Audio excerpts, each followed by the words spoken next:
Hello,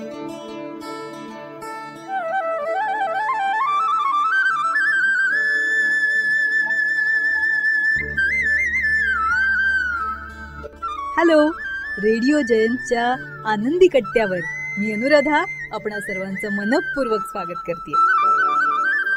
श्रोते हो, पोचपावती, घेतलेली दखल, ॲप्रिसिएशन हे प्रत्येकासाठी खूप महत्त्वाचं असतं. कसं ते ऐकूया आजच्या आनंदी कट्ट्यावर. पोचपावती ही आपल्या व्यवहारात जितकी महत्त्वाची आहे तितकीच आपल्या आयुष्यात सुद्धा. आता पोचपावती म्हणजे प्रत्येक वेळी कौतुकच असा काही अर्थ नाही. कधीतरी एखाद्या गोष्टीची घेतलेली दखल किंवा म्हणतात ना ॲप्रिसिएशन असू शकतं. या पोचपावतीचे माझ्या आयुष्यातलं उत्तम उदाहरण म्हणजे आमचे आई आप्पा. घरात कोणताही एकत्र कार्यक्रम होवो किंवा एखादा नवीन पदार्थ केलेला असो, कोणतीही चांगली कृती केलेली असो, सुनांना तसं ते आवर्जून सांगतात, छान झाला बरं का आजचा कार्यक्रम.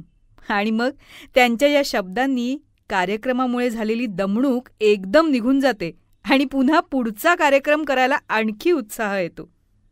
पोचपावती आपल्या आयुष्यात मोठी जादूची कांडी फिरवते.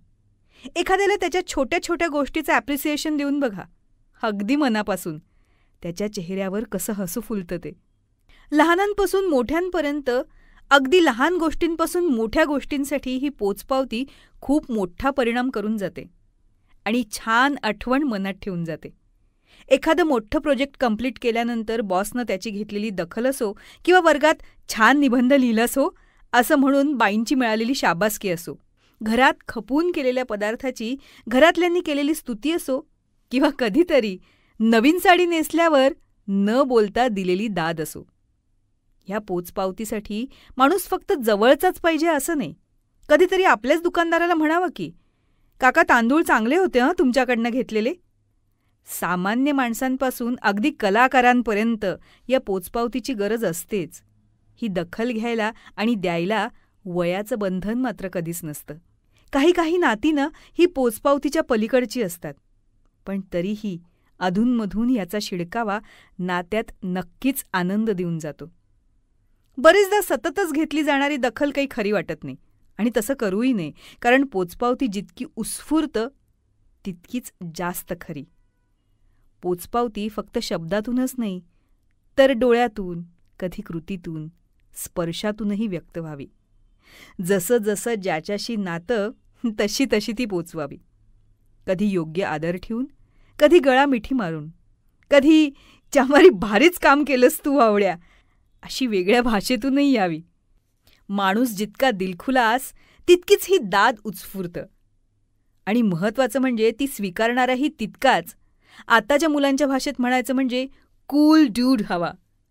या पोचपावतीनं काम करायला दुप्पट ऊर्जा मिळते, उत्साह मिळतो, नातं घट्ट व्हायला एक छोटासा धागा मिळतो. आणि तसं म्हणाल तर यासाठी फार काही लागत नाही. लागतं ते फक्त मोकळं आणि स्वच्छ मन. तर मग श्रोते हो, आजचा आनंदी कट्टा तुम्हाला कसा वाटला याची पोचपावती म्हणून तुमची कमेंट नक्की द्या. तर श्रोते हो, हा होता आजचा आनंदी कट्टाचा एपिसोड. तुम्हाला कसा वाटला हे आम्हाला जरूर कळवा. त्यासाठी कमेंट बॉक्समध्ये तुमची कमेंट नक्की लिहा.